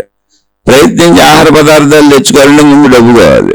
డబ్బు కావాలంటే వృత్తి వ్యాపార ఉద్యోగాలు చేయాలి. అన్నింటికీ ఒక మార్గం అంటూ ఆ మార్గ ప్రకారం డబ్బు సంపాదించాలి.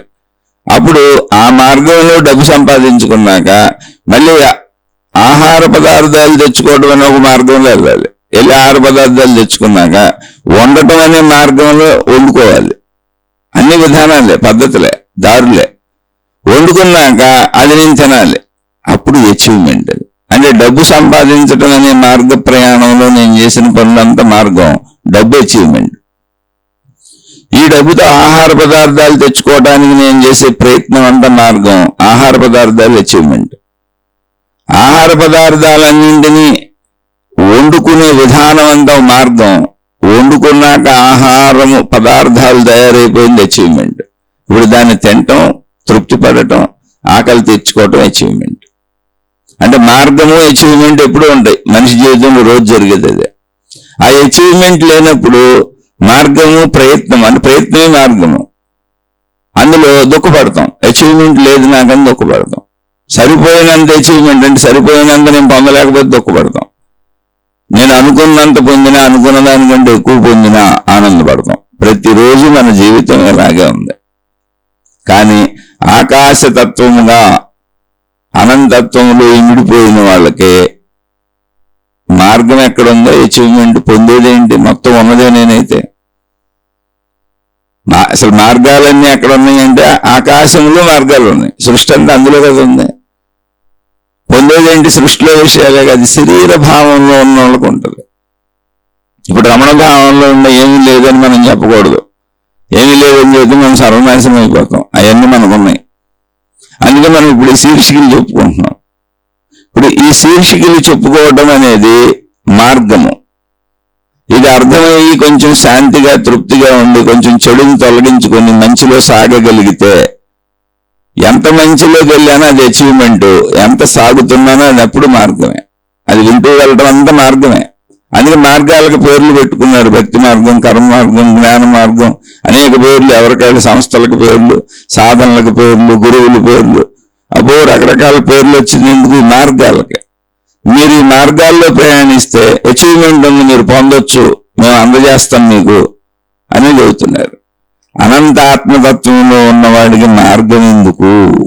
పొందేదేంటి, పోగొట్టుకునేదేంటి, సాధించేదేంటి? అది రమణ మహర్షి లాంటి వాళ్ళ స్థాయిలో ఆకాశతత్వము. మళ్ళీ చెప్పాను, ఇందులో అసలు ఏ అద్భుతం లేదు. చాలా సింపుల్ ఈ విషయం. ఏంటి అంటే మన జ్ఞానము శరీరపరంగా శరీర భావన వరకు ఇమిడింది, అంతే. ఇరుక్కుపోయింది శరీరంలో. మాటలు చెప్పాలంటే మన జ్ఞానం శరీరంలో ఇరుక్కుపోయింది. అంటే శరీరపరమైనటువంటి భావాలే తీసుకుంటుంది. కానీ సత్యం, జ్ఞానం, అనంతం బ్రహ్మ, ఈ జ్ఞానాన్ని ఆకాశ స్థాయికి తీసుకెళ్ళాలి. మన జ్ఞానాన్ని, మన సొంత జ్ఞానాన్ని. అప్పుడు అది మోక్షము. శరీర పరిమితంగా శరీరంలో ఇరుక్కుపోయి ఉన్న మన జ్ఞానం ఇప్పుడు శరీరమే నేను అని శరీరం ప్రకారం ఎలా జీవించాలో సృష్టిని చూపించి అలా జీవించని చెబుతుంది. అది శరీరానికి నిజమే. కానీ మనిషిలో ఇంకొకటి ఉంది. ఏంటంటే ఈ జ్ఞానాన్ని నువ్వు ఆకాశ స్థాయి వరకు తీసుకెళ్ళచ్చు. నీకు ఆకాశమే హద్దు, ఇంకా నీకు హద్దులు లేవు. ఆకాశ స్థాయి వరకు వెళ్తే ఏమైంది, మొత్తం నేనే అన్న భావన వచ్చింది. ఎందుకని ఆకాశం ముక్కలు ముక్కలుగా లేదు, అక్కడ విడివిడిగా లేదు. అక్కడ సృష్టి మొత్తం ఆకాశంలోనే ఉంది, ఉన్నదంతా ఆకాశ తత్వమే. అంత తత్వాన్ని నువ్వు నీ జ్ఞానంతో అర్థం చేసుకోవచ్చు, నీ జ్ఞానంలో విముడ్చుకోవచ్చు. నువ్వు అంత జ్ఞాన స్థాయి వరకు వ్యాప్తి చెందొచ్చు. అదే మోక్షం, అదే ఆత్మ సాక్షాత్కారం. అప్పుడు మరి నా శరీరం ఏమవుద్దండి, శరీర జ్ఞానం ఏమవుద్దంటే ఆకాశ జ్ఞానంలో శరీర జ్ఞానం విడిపోయి ఉంటుంది. నాకు శరీరం కూడా ఉంది అని, కానీ నేను అనంత ఆకాశాన్ని నేను. అదే మోక్షం. దానికి ప్రయత్నం శరీర భావం నుంచి ఆకాశ భావానికి సాగుతున్న ప్రయత్నమే, శరీర జ్ఞానం నుంచి ఆకాశ జ్ఞానానికి సాగుతున్న ప్రయత్నమే జీవితం, ఆధ్యాత్మిక సాధన. అలా సాగే వాళ్ళకి పాత ఉంటుంది, దారి ఉంటుంది. అలాగే భౌతికంలో ఏ పని చేసినా దారి ఉంటుంది. దారిందే ప్రయత్నిస్తున్నాను అన్నప్పుడు పొందేది ఏదో ఒకటి ఉంటుంది అక్కడ. కానీ ఆకాశానికి ఏముండదుగా, అది స్థిరత్వము. కాబట్టి మనం వారితో పోల్చుకోకుండా మన దేహభావంలోంచి ప్రయాణించాలి. వారు చెప్పింది వారి స్థాయిలో. There is neither creation Nar destruction. సృష్టి లేదు, మళ్ళీ అది నశించిపోవటము లేదు, వినాశనము లేదు. Destiny, neither destiny Nar free will. విధి లేదు, లేదా స్వేచ్ఛగా విహరించటము లేదు. ఉన్నదేదో ఉంది ఆకాశతత్వం. నైదర్ పాత్ నార్ అచీవ్మెంట్. మార్గము లేదు, గమ్యము లేదు, ఉన్నదంతా ఒకటి ఆకాశతత్వము. ఆ భావనలోకి వెళ్ళిన వాళ్ళకి అదే వాళ్ళు అలా చెబుతారు. మనం ఆ భావనకి వెళ్ళటానికి ఇది మనకు ఉపకరిస్తుంది. అంటే మనకి ఎప్పుడైతే మన జ్ఞానస్థాయి పెరిగి ఆకాశతత్వానికి వచ్చామో అక్కడ మనకు ఒక కొలబద్ద చెప్పారు రమణ భగవానుడు. ఏమని అంటే, నీకు ఎలా అనిపించాలి, ఏమని అనిపించాలి, ఇక్కడ సృష్టి లేదు, డిస్ట్రక్షన్ లేదు.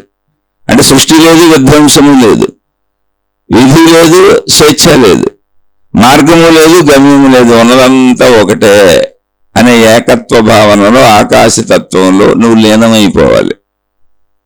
అది ఆయన ఇది మెలకువలో ఇలా ఉంటది, ఇలా ఉండాలి, ఇది జీవన్ముక్త స్థితి అనే స్థితిని చెప్పారు. ఆ స్థితికి మనం చేరుకోవాలి. ఆ చేరుకోవడానికి ఈ శీర్షికలు లేదా ఆత్మజ్ఞాన చదువు, ఆధ్యాత్మిక చదువు ఎక్కడ ఎవరే ప్రయత్నాలు చేస్తున్నా ఇది ఆత్మజ్ఞాన మార్గం. చేరుకునే వరకు ఇవన్నీ ఉన్నాయి. క్రియేషన్ ఉంది, డిస్ట్రక్షన్ ఉంది, డెస్టినీ ఉంది, ఫ్రీ విల్ ఉంది, పాత్ ఉంది, అచీవ్మెంట్ ఉంది. ఇప్పుడు మనం అందుకే ప్రయత్నిస్తున్నాం. మనం ప్రయత్నించేదే అందుకు. అందుకని మనం శరీర భావన నుంచి ఇప్పుడు ఆకాశ భావనకి, శరీర జ్ఞానం నుంచి ఆకాశ జ్ఞానానికి మన జ్ఞాన వ్యాప్తిని చేసుకుంటున్నాం. జరిగేదంటే ఇంకేం మారదు, శరీరం మారదు, జ్ఞానం మారుతుంది. జ్ఞానం అనంతం అయిపోగలదు. అందుకే సత్యం జ్ఞానం అనంతం బ్రహ్మ. నాయన నీలో ఉన్న జ్ఞానమే సత్యము. అయితే అది ఎప్పుడు నీకు దాని స్థితి తెలుస్తుంది, శరీరపరంగా కాదు, అది అనంతము, అదే బ్రహ్మము అని నువ్వు తెలుసుకోవాలి. ఇది సత్యము. ఈ సత్యాన్ని చేరుకునే వరకు నువ్వు శరీర భావంతో ప్రయాణించుకుంటూరా. నీకు మేము చదువు చెప్పుకుంటూ వస్తాం, ఎందుకంటే మేము అది పొందాం. నీ సందేహాలన్నీ తీర్చుకుంటూ వస్తాం, నువ్వు కూడా తీర్చుకో. అది వారి స్థాయిలో చెప్పారు. మన స్థాయిలో మనం దాన్ని అర్థం చేసుకొని శరీర స్థాయి నుంచి మన శరీరంలో ఇరుక్కుపోయిన జ్ఞానాన్ని, అంటే మన జ్ఞానము శరీరంలో ఇరుక్కుపోయింది, దాన్ని ఆకాశతత్వంగా ఆకాశం అంత విశాలంగా చేయగలం. అలా అవ్వగలిగింది మనలో కేవలం జ్ఞానము మాత్రమే. శరీరము వ్యాపించలేదు, జ్ఞానము ఎంతైనా వ్యాపించగలదు. తెలుసుకుంటుంది అదేగా ఇప్పుడు మనలో కూడా. తెలుసుకునే శక్తే జ్ఞానము. అందుకని సత్యం జ్ఞానం అనంతం బ్రహ్మ అలా వ్యాప్తి చేసుకుందాం. రమణ భగవానుడి స్థాయిలో జీవన్ముక్త స్థితిలో వారు చెప్పారు. ఇప్పుడు దీన్ని మళ్ళీ భౌతిక ఉదాహరణలో కూడా చెప్పుకుందాం. మనం రోడ్డు మీద నడిచి వెళ్తున్నాం. మన చుట్టూ ఉన్న ఇళ్ళు అవన్నీ ఎలా కనపడితే మనకంటే పెద్దగా ఉంటాయి. ప్లస్ మనం నడిచి వెళ్తున్న వేగంలో చాలా స్పష్టంగా కనపడతాయి. మనం ఒక మోటార్ సైకిల్ మీద వెళ్తున్నాం, కొంచెం మన స్పీడ్ పెరిగింది. ఇప్పుడు అన్నీ మామూలుగా నడిచి వెళ్తున్నప్పుడు ఎలా కనపడుతున్నాయో అలాగే కనపడతాయి, కానీ వేగంగా మనం ముందుకెళ్ళిపోతూ ఉంటాం. అంటే వాటిని క్లారిటీగా చూడటం, పట్టించుకోవడం అనేది తగ్గుద్ది, స్పీడ్కి వెళ్ళిపోతుంటాం. అంటే అవన్నీ ముందుకు వెనక్కి వెళ్ళిపోతూ ఉంటాయి, ఎక్కువసేపు దృష్టిలో ఉండవు. అక్కడి నుంచి మనం ఇలా మోటార్ సైకిళ్ళు, కార్లు, బస్సులు ఇవన్నీ ఇంకా మామూలు. ఈ రైళ్లు ఆ వేగం ఎంత పెరుగుతుంటే వీటిని పట్టించుకోవడం అని తగ్గిపోతూ ఉంటుంది, అది సహజత్వం. అక్కడి నుంచి మనం హెలికాప్టర్ ఎక్కాం, హెలికాప్టర్లో పైకి వెళ్ళాం, అప్పుడు ఇవన్నీ చిన్నగా కనపడతాయి. అది అలాగే ఉన్నాయి, మనం పైకి వెళ్ళాం, చిన్నగా కనపడతాయి. అక్కడి నుంచి మనం విమానం ఎక్కాం, విమానంలో కాసేపు కనపడిన చిన్న చిన్నగా కనపడిన విమానం మొత్తం పైకి ఆకాశంలోకి వెళ్ళిపోయింది. అసలు ఇంకేం కనపడవు, చుట్టూ ఆకాశమే కనపడుతుంది. అసలు సృష్టి కనపడదు, ఇళ్ళు కనపడవు. ఆకాశం ఎక్కిన అనుభవం ఉన్నవాడికి తెలుస్తుంది. మొత్తం మన చుట్టూ ఆకాశమే ఉంటుంది, మేఘాలు కనపడతా ఉంటాయి, మేఘాల్లోంచి విమానం దూసుకెళ్ళిపోతూ ఉంటుంది. అంటే అసలు సృష్టి కనపడదు. అంటే ఇప్పుడు నువ్వు ఏ ఎత్తుకు ఎదిగావో అనే దాని మీద ఉంది ఇక్కడ. నువ్వు నడిచి వెళ్తున్నావా, వాహనం మీద వెళ్తున్నావా, బస్సుల్లో వెళ్తున్నావా, రైల్లో వెళ్తున్నావా, నీ వేగం ఎంత, నువ్వు హెలికాప్టర్లో వెళ్తున్నావా లేదా విమానంలో వెళ్తున్నావా. ఇది కూడా కాదు, ర్యాకెట్ ఎక్కావనుకో, అసలు ఇక్కడ ఇప్పుడు ఆకాశమే కాదు, ర్యాకెట్ వేసుకెళ్ళిపోతే నీకు అంతరిక్షంలోకి వెళ్ళిపోతే అసలు నీకు అసలు భూ వాతావరణానికి సంబంధించిందే కనపడదు. నువ్వు ఎక్కడికో వెళ్ళిపోతావు, అనంత విశ్వం ఎంత ఉందో కూడా తెలుసు. ఎందుకంటే రాకెట్ ప్రయాణిస్తానే ఉంటుంది సంవత్సరాలు ఏంటి ఖాళీలో. అప్పుడు ఖాళీ ఎంత ఉందో కూడా నీకు అనుభవం అవుద్ది. అనంత ఖాళీ ఉంది ఇక్కడ. ఇప్పుడు నువ్వు దాన్ని ఊహించుకోలేవు, ఎందుకని నువ్వు తిరగలేదు కనుక. ఎంత ఖాళీ ఉంది ఇక్కడ అంటే చెప్పలేనంత ఖాళీ ఉంది. అదే ఆకాశతత్వము, శక్తితత్వం. కానీ నువ్వు ఎక్కడ ఉన్నావు? రాకెట్లో ఉన్నావా, విమానంలో ఉన్నావా, హెలికాప్టర్లో ఉన్నావా, రైల్లో ఉన్నావా, బస్సులో ఉన్నావా, కారులో ఉన్నావా, మోటార్ సైకిల్ మీద ఉన్నావా, నడిచి వెళ్తున్నావా, సైకిల్ మీద వెళ్తున్నావా, నీ వేగం ఎంత అనే దాన్ని బట్టి సృష్టి నీకు కనపడతా ఉంటుంది. ఆ కనపడుతున్నదే నీ భావనగా ఉంటుంది ఇప్పుడు. అందుకని ఆ భావనా జ్ఞానం ఏదుందో, అంటే శరీరంలో ఇరుక్కుపోయిన మన జ్ఞానం ఏదుందో, పరిమితంలో ఇరుక్కుపోయిన మన జ్ఞానం ఏదుందో, దాన్ని ఆకాశం అంత విశాలం చేయటమే లాస్ట్. ఇంకా అంతకంటే ఏం లేదు, ఇంకా అంతకంటే మనిషికి ఏం లేదు. అదే మోక్షం, అదే ఆఖరు అంతిమ గమ్యము. అది ఎవరైనా చేసుకోవచ్చు. అది నువ్వే, నీ జ్ఞానమే. అది ఎవరో చెబితే వచ్చే జ్ఞానం కాదు, నీ జ్ఞానమే, నీ ప్రాణశక్తి. అది నీ ప్రాణశక్తి, నీ జ్ఞానం ఒకటే. అలా ఎంతైనా చేయొచ్చు. దానికి ఎంతైనా చేయొచ్చు అనడానికి ఉదాహరణ మన మనసు. మనసు ప్రాణశక్తిలో ఏర్పడుతుంది. మనం శరీరంతో గ్రహించిన విషయాలన్నీ ప్రాణశక్తిలో ప్రింట్ అవుతున్నాయి, ప్రాణశక్తిలో నిల్వ ఉంటున్నాయి. ఆ ప్రదేశాన్ని మనసు అని పిలిచాం. మీరు చూడండి, మనిషి సైజ్ ఎంత? 6'2", 6 అడుగులు పొడవు అనుకోండి, 2 అడుగులు వెడల్పు అనుకోండి ఊరికనే. అయితే కానీ మనసు సైజ్ ఎంత ఒకసారి మీరు ఊహించుకోండి, భావించుకోండి. జ్ఞానం అంటే అదే జ్ఞానం. 6'2" సైజులో శరీరపరంగా ఉన్న మనిషికి అతని మనసు సైజ్ ఎంత, ఆమె మనసు సైజ్ ఎంత. అంటే అందులో రైళ్లు పడుతున్నాయి, బస్సులు పడుతున్నాయి, విమానాలు పడుతున్నాయి, చూస్తే ర్యాకెట్లు పడుతున్నాయి. అనేకం పుట్టిన కాడి నుంచి ఇప్పటి వరకు మనుషులు, చెట్లు, పుట్లు, చేమలు, అనుభవాలు, మనం గ్రహించిన దృశ్యాలు మొత్తం ఉన్నాయి, మనం విన్న శబ్దాలు మొత్తం ఉన్నాయి, మనం వాసన చూసిన వాసనలు మొత్తం ఉన్నాయి, మనం ఎన్ని సినిమాలు చూసామో అవన్నీ ఉన్నాయి, మనం ఎన్ని నవల్స్ చదివామో అవన్నీ ఉన్నాయి, మనం ఎన్ని ప్రదేశాలు తిరిగామో అవన్నీ ఉన్నాయి, మనం అనుభవించిన రుచులు అన్నీ ఉన్నాయి, మనం అనుభవించిన సుఖభోగాలు అన్నీ ఉన్నాయి. విషయాలు వస్తువులుగా మొత్తం లోపల నిండి ఉన్నాయి. అసలు ఇవన్నీ ఒక మనిషిలో పడతాయా? మామూలుగా ఆలోచించండి, మనసును పక్కన పెట్టండి. ఒక మనిషిలో బస్సు పట్టుద్దా? బస్సు ఎక్కితే మనిషి చచ్చూరుకుంటాడు. మనిషి మీద బస్సు ఎక్కితే మనిషి చేస్తాడు. అసలు మనిషి సైకిల్ మోయగలడా? ఎవరో బాగా అలవాటు ఉన్న, పనులు అలవాటు ఉన్న వాళ్ళు తప్ప సైకిల్ మోయలేం. సైకిల్ మన్న మోయాలి అంతే. అంటే శరీరపరంగా అది నీ పరిమితి, కానీ మనోపరంగా నువ్వు అపరిమితి, అనంతము. ఎవరికాళ్ళు చూసుకోండి. ఇక్కడేం అద్భుతాల్లో మహిమల్లో ఎవరో వచ్చి మీ నెత్తి మీద చేయబెట్టి మీకు రకరకాల శక్తిపాతాలు చేసేసి మిమ్మల్ని ఉద్ధరించేసి మీ కుండలన్నీ జాగృతులు చేసేసి మీ కుండలన్నీ పగలగొట్టే ఎక్కర్లా. అంటే వెటకారంగా చెప్పట్ల, ఆధ్యాత్మికతని వెటకారంగా చేసేసారు వీళ్ళందరూ. అందులో మీరు బయటపడండి, అది చాలా సహజత్వంగా ఉంది, మీ లోపలే ఉన్నది అది తత్వం. మీ మనసును గమనించుకుంటే మీకు అర్థమైపోద్ది. మనసులో ఎన్నైనా పడుతున్నాయి, ఎన్ని పెట్టినా మనసుకు బరువు గాని మనసుకు ఇరుకు గాని అనే భావం ఎప్పుడన్నా వచ్చింది? అసలు వస్తుందా? పోనీ మీకు మీరు ఊహించుకోండి, రాదు, ఎప్పటికీ రాదు. రాదు, రాలేదు, ఇప్పుడు ఎప్పటికీ రాదు. మరి మనసు నాదేగా అన్ని ఎలా పడుతున్నాయి? నేను పరిమితి, శరీరం అయితే లిమిటెడ్ కదా నేను, అంటే మనసుగా నేను అన్లిమిటెడ్ అని నాకే తెలుస్తుందిగా. ఆ అన్లిమిటెడ్నెస్ ఏది ఉందో దాన్ని మొత్తం తారాస్థాయికి తీసుకెళ్ళిపోతున్న అన్లిమిటెడ్నెస్ని, ఇన్ఫినైట్, అనంతము అనేంత వరకు నేను ఇప్పుడు మనసులో ఏమున్నాయి? శరీరపరమైన విషయాలు ఉన్నాయి. శరీరపరమైన విషయాలే, నో డౌట్, ఉంచుకో. కానీ ఇన్ని విషయాలను తనలో ఇముడ్చుకుంటున్న అది ఎంతటిది? అది నాదేగా, నా మనసేగా. ఈ మనసు ఎక్కడ తయారైంది? నా ప్రాణశక్తిలోనేగా. అప్పుడు నా ప్రాణశక్తి ఎంత ఉంటే మనసు అంత వ్యాపించగలదు, నేనే వేసుకోవచ్చు. అంటే ఇప్పుడు నా ప్రాణశక్తి ఎంత ఉంది అంటే, ప్రాణశక్తి మాట దేవుడు అసలు నేను వేసుకున్న మనసే అన్లిమిటెడ్గా ఉంది. ఆ అన్లిమిటెడ్నెస్ మనసుకి ఎలా వచ్చింది? ప్రాణశక్తి వలన వచ్చింది. అంటే ఇప్పుడు నా మనసు అని నేను భావించుకుంటున్న నా ప్రాణశక్తి అన్లిమిటెడ్. ఎన్నేసినా ధూళి కన్నంత బరువు లేదు, అసలు ఇరుకనే ప్రశ్నే లేదు. అప్పుడు నేను శరీరపరంగా లిమిటెడ్, నాలోనే ఉన్న మనసు పరంగా ప్రాణశక్తి పరంగా అన్లిమిటెడ్. ఈ విషయం నాకే తెలుస్తుందిగా. కాబట్టి నా అన్లిమిటెడ్నెస్ని నేను తెలుసుకుంటున్నా అంతే. నాలో ఉన్నటువంటి పరిమితత్వం నా శరీరం, నాలో ఉన్నటువంటి అపరిమితం అనంతం. ఎంత అపరిమితం అంటే అనంతం, ఎంతైనా ఎన్నైనా పడతాయి మనసులో. కానీ మనసు ఏంటి? ప్రాణశక్తే. మనసులో విషయాలు శరీరపరమైనవి, సృష్టిపరమైనవి, కానీ మనసు ఏంటి? ప్రాణశక్తి. అంటే ఎన్ని విషయాలు వేసినా ఎన్ని పెట్టినా అందులో పడతానే ఉంటాయి, ఇరుకుండదు, బరువు ఉండదు.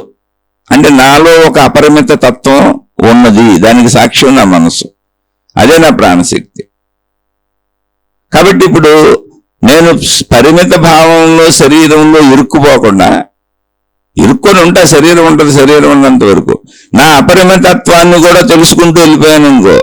అలా తెలుసుకుంటూ వెళ్ళటంలో, గ్రహిస్తూ వెళ్ళటంలో ఆఖరి స్టేజ్ మోక్షం, ఆత్మసాక్షాత్కారం. అంటే ఇంకా తెలుసుకోవాల్సింది లేదు. నేను అనంతం అని నాకు అర్థమైపోయింది. నేను సర్వము వ్యాపించి ఉన్నటువంటి ఆకాశతత్వం అని నాకు అర్థమైపోయింది.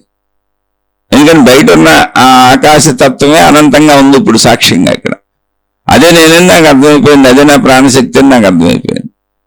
ఇంకా తర్వాత అర్థం అవడానికి ఏమీ లేదు, దాన్ని మోక్షము అన్నారు. అప్పుడు నాకు సావు పుట్టుకులు లేవు, ఉన్నదంతా నేనే, మొత్తం ఏకత్వమే, నాకు భిన్నత్వం లేదు. ఒకసారి ఆ స్థితిని మీరు భావించుకోండి. శరీరానికి భిన్నత్వం ఉంది, శరీరానికి పరిమితత్వం ఉంది, శరీరానికి వేరుభావం ఉంది, శరీరానికి వ్యతిరేకంగా అనుకూలంగా అనేకం జరుగుతూ ఉంటాయి. ఎందుకని? వేరుభావం ఉంది కనుక. కానీ ఈ వేరుభావం అన్నీ మనసుగా ఉన్నాయి అక్కడ ప్రాణశక్తిలో. కానీ ప్రాణశక్తి ఎన్నింటినీ తనలో ఇముడ్చుకుంటుంది.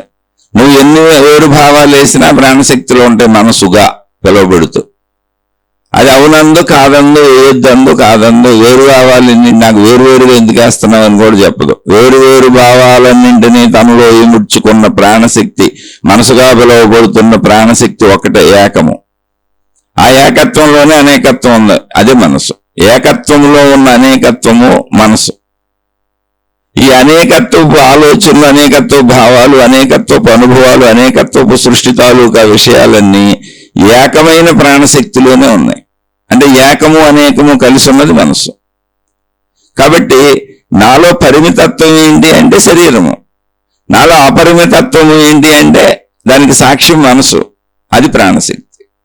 అందులో ఈ విషయాలన్నీ ఉంటే ప్రాబ్లం ఏం లేదు నాకు. ఇప్పుడు నా ప్రాణశక్తిలో మనసు అనే సృష్టి ఉంది, నాకేం ప్రాబ్లం లేదు. కానీ నేను ప్రాణశక్తిని అని తెలుసుకుంటే మనసులో ఉన్న విషయాలకు ఎఫెక్ట్ అవును. నేను శరీరము అని అనుకున్నప్పుడు మనసులో ఉన్న విషయాలకు ఎఫెక్ట్ అవుతూ ఉంటాను. ఇప్పుడు నువ్వు శరీరం అనుకొని జీవిస్తూ మనసులో ఉన్న విషయాలకు ఎఫెక్ట్ అవుతూ ఉంటావా? నేను ప్రాణశక్తిని అనుకొని తెలుసుకొని మనసులో ఉన్న విషయాలకు ఎఫెక్ట్ అవ్వకుండా ఉంటావా? రెండు నీ చేతిలోనే ఉన్నాయి. ఎందుకని? శరీరము నీదే, మనసు నీదే, ప్రాణశక్తి నీదే. నువ్వు ఆ వైపు వెళ్తావా ఈ వైపు ఉంటావా అనేది మాత్రమే ఇక్కడ నువ్వు నిర్ణయించుకోవాలి. అదే నీ సాధన. సాధన అనేది ఏమి లేదు అక్కడ, ఎందుకని నిర్ణయం అంతే అది. నేను అప్పుడు నేను ప్రాణశక్తిలో ఉండాలి అనుకుంటే ఆత్మజ్ఞానం చదువుకో, ఆత్మజ్ఞాన లక్షణాలు తెలుసుకో, ఆ ప్రాణశక్తి యొక్క అనంతత్వాన్ని తెలుసుకో, ఆ వైపుకి వెళ్ళిపో. అదే జరుగుతుంది ఇప్పుడు. శరీరం వైపు నుంచి శక్తి వైపుకు ప్రయాణం, పరిమితత్వం నుంచి అపరిమితత్వం అనంతత్వానికి ప్రయాణం. పరిమితం శరీరం, అపరిమితం అనంతం నా ప్రాణశక్తి. ఈ మధ్యలో రెండింటిని అర్థం చేసుకోవడానికి, ఇటు శరీరాన్ని అర్థం చేసుకోవడానికి, అటు అనంతత్వాన్ని అర్థం చేసుకోవడానికి మధ్యలో మనసు ఉంది. అందుకే మహాత్ములు మనయేవ మనుష్యానం కారణం బంధ మోక్షయోహ అని చెప్పారు. శరీరములో మనసులో గుర్తింపు శక్తి ఉంది, గ్రహింపు శక్తి ఉంది. అది విషయాలను గ్రహించినప్పుడు, మనసులో ఉన్న విషయాలను గ్రహించినప్పుడు, అంటే శరీరం వైపు వచ్చినప్పుడు బంధము. అదే మనసు ప్రాణశక్తి వైపు వెళ్ళినప్పుడు, అంటే తన మూలానికి వెళ్ళినప్పుడు విషయాలను వదిలేసి మోక్షము. కాబట్టి మనసును అడు తీసుకెళ్తావా ఇటు తీసుకొస్తావా అది నీ చేతిలో ఉంది. అది గురువుల చేతుల్లో, మహాత్ముల చేతుల్లో, దేవుళ్ళ చేతుల్లో, మతాల చేతుల్లో, గాన గ్రంథాల చేతుల్లో ఎందుకు ఉంటుంది? శరీరం నీది, మనసు నీది, ప్రాణశక్తి నీది. ఈ సత్యాన్ని నీకు చెప్పడానికి అవన్నీ వచ్చి ఉండొచ్చు, వాటి విలువ అంతవరకే. కానీ ఆ సత్యం తెలుసుకోవాల్సింది నువ్వు. పరిమితం నుంచి అనంతానికి నీ జ్ఞానాన్ని వ్యాపింప చేసుకోవలసింది నువ్వు. ఆ వ్యాపింప చేసుకునేదే ఆధ్యాత్మిక చదువు, ఆత్మజ్ఞాన చదువు. ఆ వ్యాపించిపోయిన స్థాయిలో, అంటే మొత్తం సర్వవ్యాపకంగా వ్యాపించిపోయి ఉన్న స్థాయిలో రమణ భగవానుడు మాట్లాడిన మాట, there is neither creation Nar destruction, neither destiny Nar free will, neither path Nar achievement, this is the final truth. ఏంటది ఫైనల్ ట్రూత్? అంతిమ సత్యము, ఆఖరి సత్యము, చిట్ట చివరి సత్యము, ఇదే ఉన్న సత్యము. ఆ సత్యానికి మనం వెళ్తున్నాం. ఇప్పుడు వెళ్ళినాక ఆ స్థితిలో మనకు ఇప్పుడు నేను ఫైనల్ ట్రూత్కి నేను వెళ్ళాను అంటే మనకు కూడా ఇలాగే అనిపించాలి. ఎలా అనిపించాలి? ఇక్కడ సృష్టి లేదు, విధ్వంసం లేదు, వినాశనం లేదు, విధి లేదు, ఫ్రీ విల్లు లేదు, అంటే స్వేచ్ఛ లేదు, మార్గము లేదు, గమ్యము లేదు, ఉన్నదంతా ఒక్కటే అన్న ఏకభావన ఉండాలి, ద్వంద్వ భావన రాకూడదు. కాబట్టి నువ్వు ఆ స్థితికి చేరావా లేదా చూసుకోవటానికి ఒక మైలురాయిలా మోక్షం అనే ప్లేసులో, ఆత్మసాక్షాత్కారం అనే ప్లేసులో మనం గ్రహించటానికి వీలుగా రమణ మహర్షి అక్కడ బోర్డు పెట్టారు. నువ్వు మోక్షానికి చేరుకున్నావయ్యా, నువ్వు ఆత్మసాక్షాత్కారం పొందావమ్మా అని. నువ్వు పొందావా లేదని మైలురాళ్ళు ఎలా అయితే ఆ ఊరు వస్తే ఊరు వచ్చేసిందని ఊరు బోర్డు తగులుద్దో, మధ్యలో మైలురాళ్ళన్నీ మనకి ఆ ఊరికి వెళ్ళడానికి ఎన్ని కిలోమీటర్ల దూరం ఉందో చెబుతా ఉంటాయి. అలా రమణ మహర్షి అంతిమ సత్యం దగ్గర బోర్డు పెట్టారు, ఫైనల్ ట్రూత్ దగ్గర. నువ్వు ఇక్కడికి రీచ్ అయిపోయావని. రీచ్ అయితే ఎలా ఉంటుందంటే ఇదిగో ఇలా ఉంటుంది, ఈ భావాలు ఉంటాయి అని ఆయన అక్కడ ఒక బోర్డు పెట్టారు మన కోసం. మనం ఇప్పుడు ఆ బోర్డుని చేరుకునే ప్రయత్నం చేయాలి. వారి స్థాయిలో మాట్లాడారు, మనం మన స్థాయి నుంచి ప్రయాణించుకుంటూ వెళ్ళాలి. మీకు అర్థమవుతుందని ఆశిస్తున్నాను. అర్థమయ్యి మీకు విషయం చక్కగా గ్రహింపుకొస్తే ఆచరించుకోండి, కొద్ది కొద్దిగా ప్రయత్నించండి, తీవ్ర ప్రయత్నాలు చేయబాకండి. అలానే అర్థమైపోయింది కదా అని రమణ భగవానుడు లాంటి వాళ్ళతో పోల్చుకోబాకండి. అర్థం అవటం వేరు, ఆచరణ వేరు. అర్థం అవటం అనేది సహజ విషయం, ఉన్న వింటే కాసేపు అర్థమైనట్టు ఉంటుంది. 1,000,000 సార్లు అర్థమైన ఆచరణ రాదు. ఆచరణ అనేది మనం సాధనతో చేసుకోవాలి. శరీర భావం నుంచి శక్తి భావానికి, అనంతత్వానికి సాగే ప్రయాణం అది. కానీ ఇలాగే వెళ్ళాలి, ఇంకో మార్గం లేదు. అర్థం చేసుకుంటూ కొద్ది కొద్దిగా మనసు విశాలం అవుతూ ఉంటుంది. దానికి మనం సహకరించుకుంటూ, సాధన చేసుకుంటూ, శరీర భావాన్ని తగ్గించుకుంటూ, శరీర కోరికలు, శరీరకు సంబంధించిన విషయాలు అంటే చెడు చేయకుండా ఉంటే చాలు, మంచిగా ఉండండి. మంచిగా ఎవరుంటారంటే శరీర భావాన్ని అదుపు చేసుకోగలిగిన వాళ్ళు మంచిగా ఉంటారు. శరీర భావాలను అదుపు చేసుకోలేని వాళ్ళు చెడులు చేస్తారు. అందుకని మంచిగా ఉండండి అంట. శరీర భావాల అదుపు రాకపోతే ఈ శరీరంలో ఇరుక్కుపోయినటువంటి జ్ఞాన పరిమితిని అనంతత్వ జ్ఞానంగా మార్చుకోలేము. సత్యం, జ్ఞానం, అనంతం బ్రహ్మగా ఆ స్థాయికి తీసుకెళ్ళాం. అందుకని మంచివాళ్ళుగా ప్రయత్నించుకోండి, చెడును పోగొట్టుకోండి. ఇక అర్థం కాని వాళ్ళు, ఇది నచ్చని వాళ్ళు, వ్యతిరేకతలు ఉన్నవాళ్ళు, అకారణ ద్వేషాలు పెట్టుకునేవాళ్ళు, అమ్మ మీ పాదాలకు నమస్కారం, అయ్యా మీ పాదాలకు నమస్కారం, నేను సామాన్యుణ్ణి, నేనే గురువుని కాదు, నేనే స్వామిని కాదు, నాకు ఎటువంటి జ్ఞానం తెలియదు, నేను చెబుతున్న విషయాలు కూడా అనేక మంది మహాత్ములు అందించినటువంటి గ్రంథాలు చదువుకొని, అనేక మంది చెప్పినటువంటి మహాత్ములు చెప్పిన ఉపన్యాసాలు విని, అందులో నాకు అర్థమైన విషయాలు నా తోటి సోదర సోదరీమణులు కొంతమంది అడుగుతుంటే వాళ్ళతో పంచుకుంటున్నా. మీకెందుకు బాధ? ఇవి వినబాకండి, మీ మార్గాల్లో మీరు హాయిగా సాగిపోండి. శుభమస్తు. మీకు మీ కుటుంబ సభ్యులకు మేలు చేకూరుగాక. మరలా మరొక కొత్త శీర్షికతో కలుసుకుందాం.